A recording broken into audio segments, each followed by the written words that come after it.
Epístola a los Efesios. Fue escrita por el apóstol Pablo en el año 61 al 63 después de Cristo y dirigido a la iglesia en Éfeso. No se sabe con exactitud desde dónde fue escrito, pero la mayor parte de los eruditos bíblicos establece que fue desde la cárcel en Roma. El trasfondo histórico del libro, escrita por Pablo desde la prisión y dirigida a los creyentes de Éfeso. La carta reafirma la naturaleza de la iglesia y explica qué significa ser parte del cuerpo de Cristo. Hermano, que el Señor los continúe bendiciendo. Como siempre decimos, es un motivo de regocijo estar aquí en el templo del Señor. Gracias a Dios por todas sus bendiciones. Hoy nos toca el capítulo 2 de Efesios. La epístola de Efesios es algo que previamente ya nosotros aquí la hemos comenzado a estudiar. Pero como siempre hacemos, es bueno tener un repaso para reubicarnos. De hecho, ayer yo les pasé el estudio general del libro. Si ustedes han tenido la oportunidad de poderlo repasar, pues también eso nos va a ayudar mucho en el proceso. Pero ya nosotros sabemos que Efesios es una iglesia que se menciona mucho en la Biblia en diferentes contextos. Siempre repasamos un poquito los orígenes de la iglesia. Yo no sé cuántos ustedes se acuerdan, pero Efesios es una iglesia que está ubicada en Asia. Y cuando decimos Asia Menor, siempre hacemos referencia al mapa. Aquí está Éfeso, la ciudad de Éfeso. Este es el mar Egeo, el mar que separa Grecia del Asia Menor es el mar Egeo. Aquí hay un río que desemboca en el mar Egeo. Cerca de ese río está ubicado la ciudad de Éfeso. Es una ciudad que se consideraba ser la capital del Asia Menor para los fines políticos del Imperio Romano. La Asia Menor era como una provincia romana. Las provincias romanas eran de grandes extensiones de terreno. Y Éfeso se consideraba, para los propósitos administrativos, como la capital. Era la capital de esa gran provincia. Aquí hay un templo bien famoso, que era el templo de Artemisa, o la diosa Diana. No sé si ustedes han oído mencionar anteriormente, Diana de los Efesios. Es una divinidad muy aclamada por los cultos paganos. Esta iglesia se fundó para principios, ¿verdad?, de los orígenes del cristianismo, pero no se sabe muy bien quién fue el fundador. Se cree que fueron unos hermanos que estuvieron en Jerusalén en el día de Pentecostés. Ahora, el día de Pentecostés era una celebración judía, y si había gente de acá del Asia Menor que fueron a esa celebración, posiblemente eran judíos. Es como cuando aquí celebramos en Puerto Rico los guayameses ausentes. Si uno está por San Juan, pues viene aquí ese día. Posiblemente ellos estuvieron allí en ese día y fueron los que fundaron esta iglesia. Hay dos personas que se mencionan aquí en los escrituristas con más seguridad, señalan como que fueron los fundadores de esta obra, que es un matrimonio cuyos nombres eran Priscila y Aquila. Eran unas personas que se destacaron tremendamente como líderes, como predicadores. Ahora, Pablo estuvo en esta ciudad en más de una ocasión. Estuvo en su segundo y en su tercer viaje misionero. La última vez que Pablo estuvo aquí fue en un periodo de 3 años durante el cual él fue pastor de esta iglesia. Y al dejar ese pastorado, se lo encargó a Timoteo. a quien dejó de pastor allí fue a Timoteo. Ahora, esta epístola a los Efesios fue escrita entre el año 60 y 63. Y fue escrita desde la cárcel en Roma, de la primera vez que Pablo estuvo preso en Roma. Fíjense que Pablo era más o menos, en cuanto a la edad se refiere, contemporáneo con Jesucristo, porque poco después de Jesucristo haber muerto, es que Pablo tiene la revelación y el llamado de parte de Dios. O sea que él era un hombre joven, como Jesús, que al morir era un hombre joven también. Así que en la primera encarcelación del apóstol San Pablo, aquí en Roma, fíjense dónde está Roma, que lo dibuja aquí como la bota italiana. Roma es la capital de Italia, y Roma está separada de Grecia por el mar Adriático.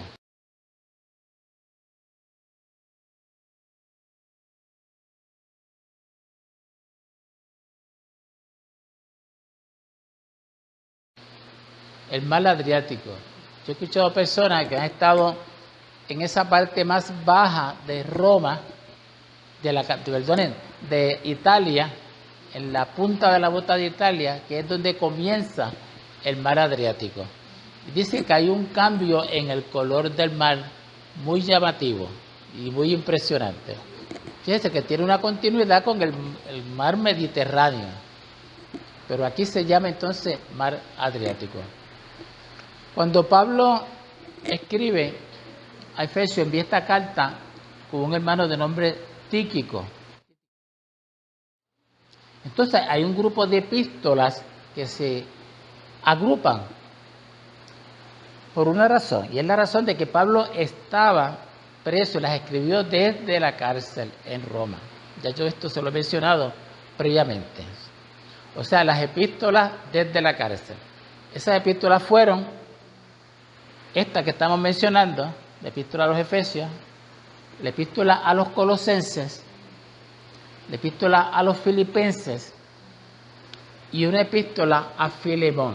La epístola a Filemón, que era como una epístola personal, que posiblemente en algún momento de sus vidas ustedes hayan estudiado lo que es esta epístola a Filemón. Y la epístola a Filipenses, como nosotros dijimos previamente, fue llevada por Epafras, y aquí fue traída por Tíquico, ¿verdad? Y nosotros decimos todas estas cosas porque tenemos que ambientarnos. Y fíjense que hay otro punto en que se menciona la iglesia de los Efesios en la Biblia, y es 30 años más adelante. Vamos a ver si ustedes se acuerdan. En el Apocalipsis, una de las cartas, de las 7 cartas que aparecen en Apocalipsis que se envían a estas iglesias que están aquí en Asia Menor, una de esas iglesias es Efesios, la iglesia de Éfeso. Y se dice en esa carta, el mensaje para esa carta, ustedes se acordarán, es que ha dejado su primer amor. Tengo algo de que decir de ti, dice el Señor mismo, que has dejado tu primer amor. Era una iglesia que era bastante fiel a la doctrina, excepto que allí habían, como en casi todas estas iglesias del Asia Menor, judíos. Fíjense que posiblemente los que las fundaron fueron judíos convertidos al Evangelio, pero el judío convertido al Evangelio en esta etapa de la historia de la iglesia, pues confrontaba una serie de problemas, y era cómo él reconciliaba toda su formación religiosa como judío con las buenas nuevas, con el Evangelio. Cómo él reconciliaba una cosa con la otra. Entonces surgieron unos cuantos maestros que enseñaban que ellos aceptaban a Cristo, pero que había que tener todas las prácticas de la ley. Y por eso es que el apóstol San Pablo hace un esfuerzo tan grande en clarificar en que esto es un nuevo pacto. ¿Ven? Como la lección que yo le estuve transmitiendo la última vez por el canal de YouTube.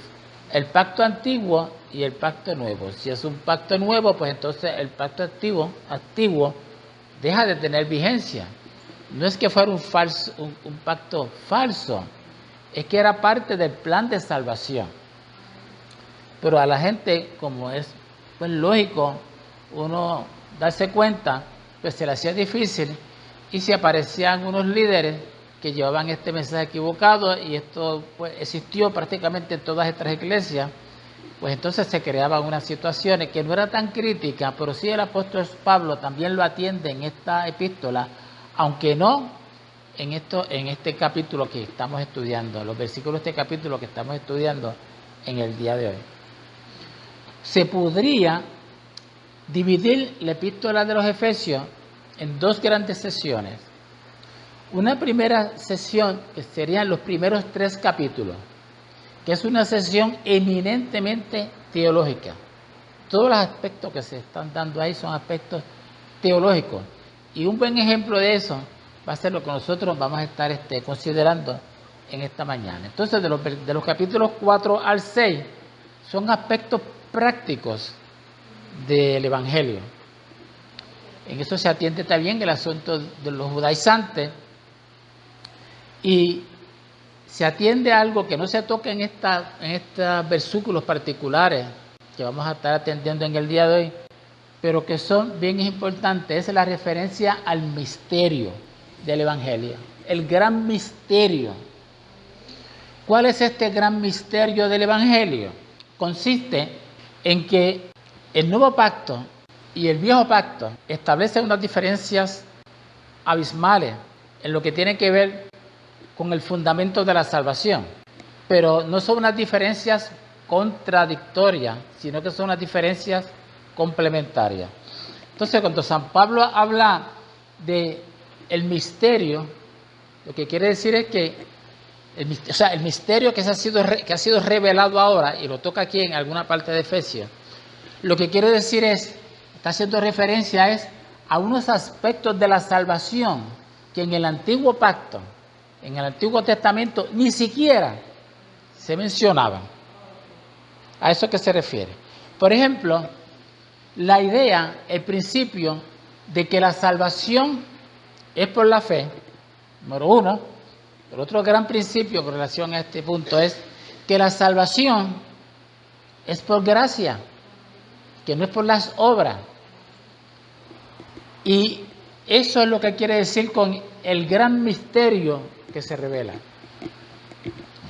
Entonces, hay otro punto que antes de entrar de lleno a la lección de hoy la vamos a atender, ¿verdad?, en corto tiempo, porque es bastante cortita, es lo que se menciona en uno de esos versículos de los lugares celestiales.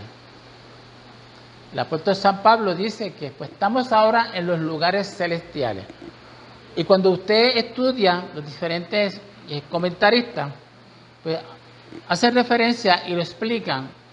Y el mismo apóstol Pablo se hace bien evidente de la exposición que él hace aquí, de que las personas, una vez son convertidas, pues dejan atrás la vieja vida, dejan atrás el pecado, todo lo que caracterizaba la vida vieja. Entonces entran a una nueva vida. O sea, los delitos y pecados en los cuales estábamos muertos los dejamos atrás, no por nuestra obra, sino por la gracia de Dios. Entonces, ¿qué sucede? Que si es así, según explican los comentaristas, estamos viviendo en lugares celestiales, en otros lugares. Esa es una diferencia entre el antiguo pacto y el nuevo pacto.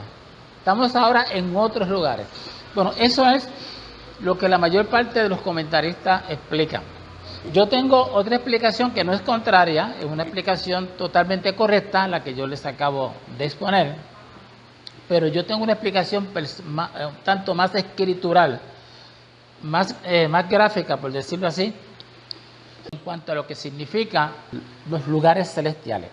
Recuerden ustedes que Jesucristo le dijo a sus discípulos: yo me voy, esto está en Juan 14, pero me voy a preparar para ustedes mansiones celestiales, para que donde yo estoy, vosotros también estéis.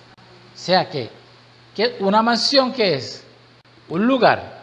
Así que nosotros podemos pensar que hasta cierto punto, lugares celestiales se puede referir a esas mansiones de que habló el Señor Jesucristo. Pero como el apóstol San Pablo aquí está hablando en tiempo presente, dice que ahora estamos en lugares celestiales. ¿Cómo nos lo explica entonces? Bueno, yo lo explico de la siguiente manera. Y es que nosotros somos parte del reino de Dios. Porque el reino de Dios no es de este mundo. Pero Jesucristo dijo también que el reino de Dios en medio de vosotros está. Que nosotros en cierta medida estamos viviendo en el reino de Dios. Y en ese reino de Dios, pues están los lugares celestiales. O sea que ya nosotros estamos viviendo en un lugar especial, junto a Dios. Como cuando hay otro pasaje bíblico que dice que Jesucristo está sentado a la diestra del Padre. Está a la diestra. O sea, hay unos lugares específicos que se mencionan. Y nosotros vamos a estar sentados o presentes en unos lugares celestiales. ¿Cuáles son esos lugares? Pues no vamos a decir obviamente que es a la diestra del Padre, pero vamos a estar ahí, presentes ante el Padre. Entonces podemos atrever a decir categóricamente que en estos momentos nosotros estamos en lugares celestiales, por dos razones. Número uno, porque ya nuestra vida pasada está totalmente desaparecido de nuestra forma de vivir, número uno. Y número dos, porque ya estamos espiritualmente viviendo en presencia de Dios. Porque eso es verdad, como dice la hermana Adelaida. Vivimos presentes de Dios todo el tiempo. En ese sentido es que podemos decir y alegrarnos extraordinariamente de que estamos en lugares celestiales. ¿Quiere decir algún comentario sobre este particular, hermana? Que dice la palabra que estamos sentados en lugares celestiales en Cristo Jesús. Él se fue a preparar morada para nosotros, porque él se deja llevar como la boda de judía, que viene el novio, le pide la mano a los papás de la prometida. Él se va a preparar un lugar para nosotros, pero nosotros ya estamos en él, yo declaro eso todo el tiempo, que en mi casa y yo estamos sentados en lugares celestiales en Cristo Jesús, porque acuérdense que somos una nueva criatura. Okay, gloria a Dios. Miren, hay otro punto que quiero traerle, y es que el otro gran misterio de que habla Pablo, cuando habla del misterio de la revelación y de la gracia, es que nosotros no estamos separados de los judíos. Los judíos son parte del cuerpo de Cristo. Cristo no tiene dos cuerpos, tiene un solo cuerpo. Y como dice un himno, somos uno, en Cristo somos uno. O sea que nosotros no podemos establecer diferencias ni controversias en cuanto a los judíos y los gentiles que somos nosotros. Y esa es la otra cosa que Pablo quiere enfatizar. Ahora, esa unión tiene que darse en términos del nuevo pacto. Del nuevo pacto, porque un pacto, como bien dijo el apóstol San Pablo, tiene una vigencia. Pero si hay un pacto previo sobre el mismo tema, pues ese pacto previo deja de tener vigencia. Es como cuando usted hace un testamento. Yo en este último año he hecho 2 testamentos. Hice uno cuando comenzó la pandemia porque estaba un poquito preocupado, como yo estoy bastante expuesto y no se sabía muy bien con lo que estábamos bregando. Y ajoré a mi abogado para hacer un testamento. Después pasaron una ley que cambiaron y hay unos aspectos de ahora en el Código Civil que a mí me parece que no es razonable, pero lo he comprobado que es así, que prácticamente nos obliga, si uno analiza el testamento de uno, a hacer otro testamento. Y tuve que hacerlo, tuve que gastar el doble haciendo el testamento, pero tuve que hacer 2. Pero una de las cosas que dice ese nuevo testamento, ese nuevo testamento que yo hice, es que el antiguo testamento que yo había hecho, el testamento anterior, queda sin vigencia. Exactamente ese ejemplo lo trae el apóstol San Pablo en las epístolas. Cuando él dice, si tenemos un nuevo testamento, porque el nuevo pacto es un nuevo testamento, pues entonces el viejo testamento ya no tiene vigencia. Por lo tanto, esa unión con el judío tiene que darse sobre la base de este Nuevo Testamento, de este nuevo pacto. Yo creo que a manera de introducción lo hemos ya cubierto. Ahora vamos a entrar de lleno a la lección y con esta base pues podemos fácilmente entenderlo. Vamos a la primera parte con Ani, desde los primeros versículos. Y Él os dio vida a vosotros cuando estabais muertos en vuestros delitos y pecados, en los cuales anduvisteis en otro tiempo, siguiendo la corriente de este mundo, conforme al príncipe de la potestad del aire, el espíritu que ahora opera en los hijos de desobediencia, entre los cuales también todos nosotros vivimos en otro tiempo, en los deseos de nuestra carne, haciendo la voluntad de la carne y de los pensamientos, y éramos por naturaleza hijos de ira, lo mismo que los demás. Pero Dios, que es rico en misericordia, por su gran amor con que nos amó, aun estando vosotros muertos en pecados, nos dio vida juntamente con Cristo, por gracia sois salvos. Estos versículos, en cuanto a su interpretación, básicamente ya nosotros lo hemos discutido, ¿verdad? Somos una nueva criatura. El misterio de la salvación se explica, que es por la gracia, y cómo todas las cosas quedan entonces en el pasado. Vamos entonces a la segunda parte, con la hermana Adelaida. Desde el 6 en adelante. Y juntamente con Él nos resucitó y asimismo nos hizo sentar en los lugares celestiales con Cristo Jesús, para mostrar en los siglos venideros las abundantes riquezas de su gracia en su bondad para con nosotros en Cristo Jesús. Porque por gracia sois salvos por medio de la fe, y esto no de vosotros, pues es don de Dios, no por obras para que nadie se gloríe, porque somos hechura suya, creados en Cristo Jesús para buenas obras, las cuales Dios preparó de antemano para que anduviésemos en ellas.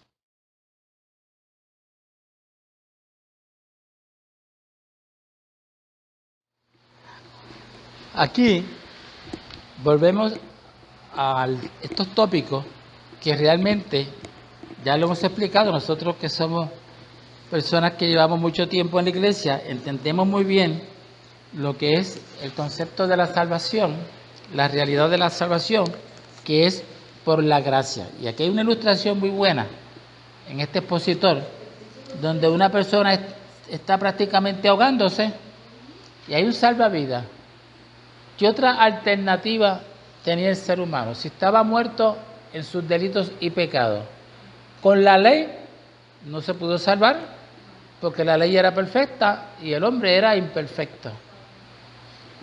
Así que, ante esa situación, estaba ahogándose en un mar de la muerte eterna, el mar de la muerte eterna. Entonces, la gracia es el salvavidas. Entonces, es increíble que haya personas que rechacen este ofrecimiento de Dios. Esto es algo para agarrarlo inmediatamente. Si a uno le hacen un regalo, ¿qué uno inmediatamente hace? Lo acepta.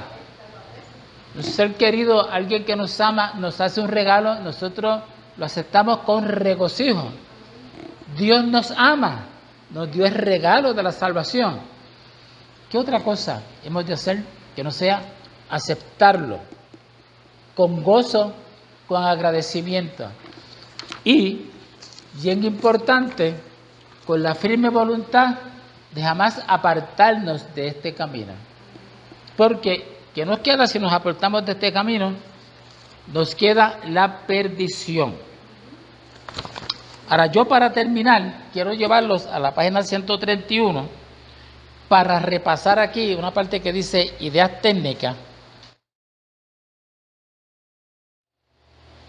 para que ustedes vean las características de las personas que no tienen esta salvación, que no han sido objeto de la gracia de Dios porque la han rechazado, y dónde están ubicados en este momento, cómo se están hundiendo en ese sitio. ¿Qué dice ahí? Vamos a leerlos todos. En primer término, la situación del hombre que no ha querido aceptar la gracia. ¿Cuál es? Muertos en delitos y pecados. Segundo término, siguiendo la corriente de este mundo, que eso está en el versículo 2. Luego, bajo la potestad de Satanás,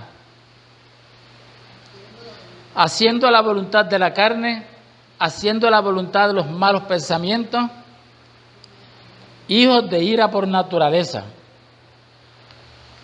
Nosotros podemos entender esto porque es algo que lo vemos constantemente alrededor nuestro. Pero eso es la característica de las personas con las cuales nosotros compartimos en esta sociedad, de las personas que no conocen a Cristo. Pero el que conoce a Cristo no puede parecerse a eso. No es que seamos perfectos, porque no somos perfectos. Y si en algo fallamos, pues tenemos que tratar de enmendarlo. Pero esto es el mensaje, esta es la teología que hay en estos primeros 3 capítulos de la epístola de Pablo a los Efesios. ¿Preguntas? ¿Dudas? ¿Comentarios?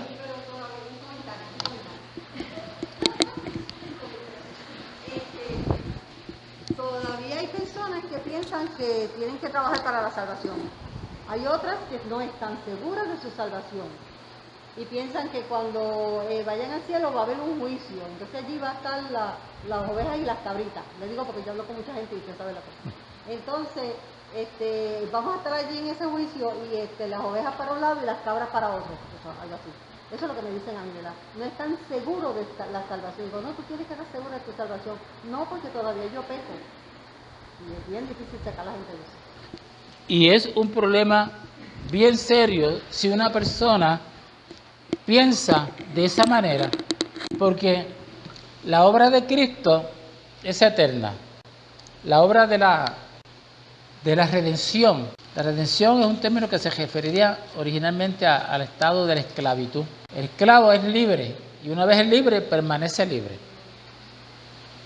La obra de Cristo que se hace en el Calvario, en el lugar santísimo ante Dios, que era el lugar santísimo judaico, era un símbolo de lo que iba a ser el sacrificio de Cristo. Por allí tenía que entrar el sacerdote una vez al año y era la única persona que podía entrar en ese sitio. Este es el día de la expiación que los judíos lo celebran hoy en día como el Yom Kippur, que fue donde comenzó la guerra de los 6 días, ese día. Bueno, eso es un apunte histórico. Pero cuando Cristo muere, se rompe los velos, el velo del templo, y se ofrece ante Dios el Cordero Perfecto. Y ese sacrificio no se ha repetido, no hay necesidad de que se repita. ¿Qué quiere decir eso? Que es eterno, que es permanente. Y si el objetivo de este sacrificio es que nuestros pecados sean perdonados, pues nuestros pecados perdonados son los pecados del pasado, son los del presente y son los del futuro, porque nuestra condición humana establece que es así. Siempre vamos a cometer pecado. Ese sacrificio de Cristo es permanente, es vigente. Eso es lo glorioso de la gracia de Dios. Por eso es que uno puede decir que tiene seguridad de salvación, tiene seguridad. Y esto conlleva también un ejercicio de conciencia, porque aún podemos cometer pecados que no estamos conscientes de lo que los estamos cometiendo. De lo que nos damos cuenta, le pedimos perdón a Dios, hermano. Y de los pecados que no nos damos cuenta, ¿cómo son perdonados? No es porque los confesamos, es por el amor de Dios, es por la gracia de Dios, y es por eso que podemos decir que tenemos una seguridad absoluta en la salvación.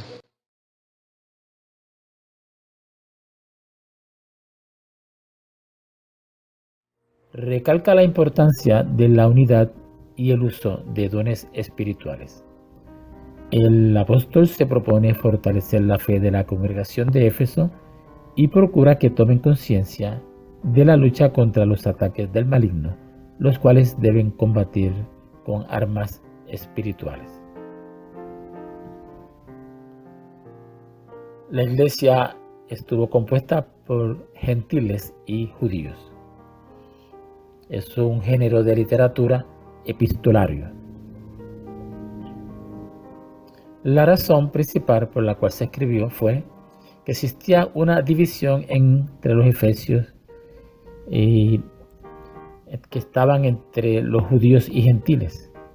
Los judíos querían imponer a los gentiles el cumplimiento de la ley para la salvación y no estaban entendiendo que esta idea ya no existía más en Jesucristo.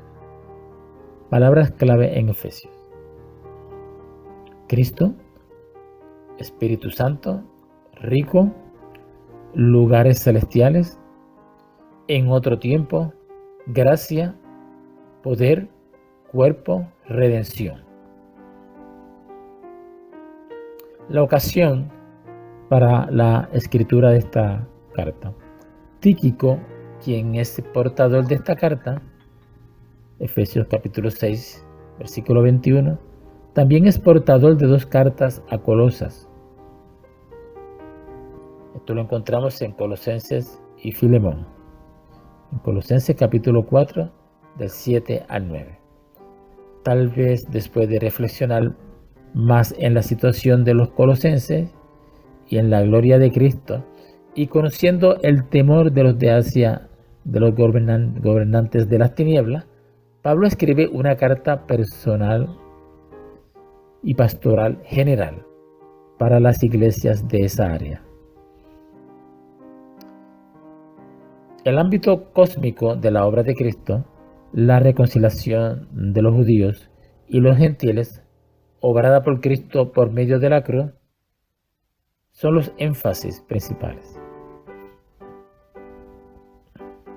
No hay indicación para dudar de que el apóstol Pablo fue el autor. Él está indicado como el autor en la salutación de apertura, capítulo 1, versículo 1. La carta fue escrita desde la prisión en Roma. Esto lo encontramos en Hechos capítulo 28, versículos 16 al 31. Es probable que el evangelio fue traído primero a Éfeso por Priscila y Aquila, una pareja excepcionalmente dotada. Hechos capítulo 18, versículo 26. Quienes fueron dejados ahí por Pablo en su segundo viaje misionero. Hechos capítulo 18, versículos 18 y 19. Localizada en la boca del río Caister, en el lado este del mar Egeo, la ciudad de Éfeso fue quizás mejor conocida por su magnífico templo de Artemisa o Diana, una de las 7 maravillas del mundo antiguo.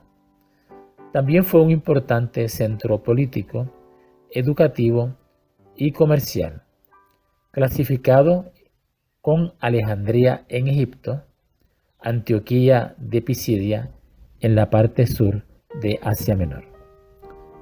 La fuerte iglesia, comenzada por Priscila y Aquila, fue más tarde firmemente establecida por Pablo en su tercer viaje misionero, Hechos capítulo 19, y fue pastoreada durante 3 años por Pablo. Después de que Pablo partió, Timoteo pastoreó la congregación durante quizás 1 año y medio, primordialmente para contrarrestar la falsa enseñanza de unos pocos hombres influyentes, tales como Himeneo y Alejandro, quienes probablemente eran ancianos en la congregación. Primera Timoteo, capítulo 1, versículo 3. Debido a esos hombres, la iglesia en Éfeso estaba plagada de fábulas y genealogías interminables. Capítulo 1, versículo 4. Y por ideas ascéticas y contrarias a la Biblia, tales como la prohibición del matrimonio y la abstención de ciertos alimentos. Capítulo 4, versículo 3. Aunque esos falsos maestros no entendían correctamente las Escrituras, propagaron sus interpretaciones impías con confianza. Capítulo 1, versículo 7. Las cuales produjeron en la iglesia disputas más bien que edificación de Dios, que es por fe. Capítulo 1, versículo 4 de Efesios.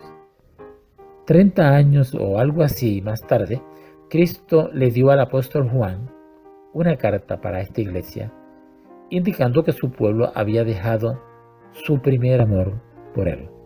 Apocalipsis, capítulo 2, versículos del 1 al 7. Los primeros 3 capítulos de Efesios son teológicos, enfatizando la doctrina del Nuevo Testamento, mientras que los últimos 3 capítulos son prácticos y se enfocan en la conducta humana. Quizás sobre cualquier otra cosa, esta es una carta de aliento y amonestación, escrita para recordarle a los creyentes de sus invaluables bendiciones de Jesucristo, y no solo para estar agradecido por esas bendiciones, sino también para vivir de una manera digna de ellas. Un tema clave de la carta es el misterio, lo cual significa una verdad que en el pasado no había sido revelada, verdad de la iglesia, la cual es que los gentiles son herederos y miembros del mismo cuerpo y copartícipes de la promesa en Cristo Jesús por medio del Evangelio. Capítulo 3, versículo 6. Una verdad completamente escondida a los santos del Antiguo Testamento. Capítulo 3, versículos 5 y 9 de Efesios. Todos los creyentes en Jesucristo, el Mesías, son iguales delante del Señor, como sus hijos y como ciudadanos de su reino eterno. Una maravillosa verdad que solo los creyentes de esta época actual, nosotros, tenemos. Pablo también habla del misterio de la iglesia como la novia de Cristo, que en cierta forma debe considerarse el ministerio de la iglesia. Y esto lo encontramos en el capítulo 5 y 32. Una verdad importante enfatizada es la de la iglesia como el cuerpo presente, espiritual, terrenal de Cristo. También una verdad distinta y previamente no revelada del cuerpo de Dios. Otros temas principales incluyen las riquezas y plenitud de bendición para los creyentes. Pablo escribe las riquezas de su gracia, capítulo 1, versículo 7. Las inescrutables riquezas de Cristo, capítulo 3, versículo 8. Las riquezas de su gloria, capítulo 3, versículo 16. Pablo amonesta a los creyentes a ser llenos de toda la plenitud de Dios, capítulo 3, versículo 9. Las experiencias de Pablo en la prisión, como las de José en Egipto, fueron usadas por el Señor para manifestar su gloria. La carta a los Efesios fue escrita por el apóstol Pablo, como ya apuntamos previamente. Efesio era la capital de la provincia romana de Asia, hoy en día la Turquía moderna, y estamos repasando en esta parte. Los comienzos de la iglesia en Éfeso son desconocidos, pero sabemos que ciudadanos de Asia visitaron a Jerusalén el día de Pentecostés. Lo encontramos esto en Hechos capítulo 2, versículo 9, y tal vez algunos de ellos regresaron a Éfeso como nuevos convertidos al cristianismo. La carta a los Efesios continúa siendo una guía ejemplar de cómo judíos y gentiles que confían en Cristo para la salvación están unidos en un cuerpo vivo bajo Cristo como cabeza, equipados por el Espíritu para resistir todo ataque. El enlace principal de Efesios con el Antiguo Testamento está en el sorprendente concepto de la iglesia como el cuerpo de Cristo. Efesios capítulo 5, versículo 32. Este asombroso misterio, que es una verdad antes no revelada de la iglesia, es que los gentiles son herederos y juntamente con Israel, todos unidos como miembros de un cuerpo y que conjuntamente comparten la promesa de Jesucristo. Efesios capítulo 3, versículo 6. Muchas gracias, amados hermanos de la Iglesia Defensores de la Fe de Guayama, y a todo el público que nos sigue en estos estudios a través de toda la Biblia.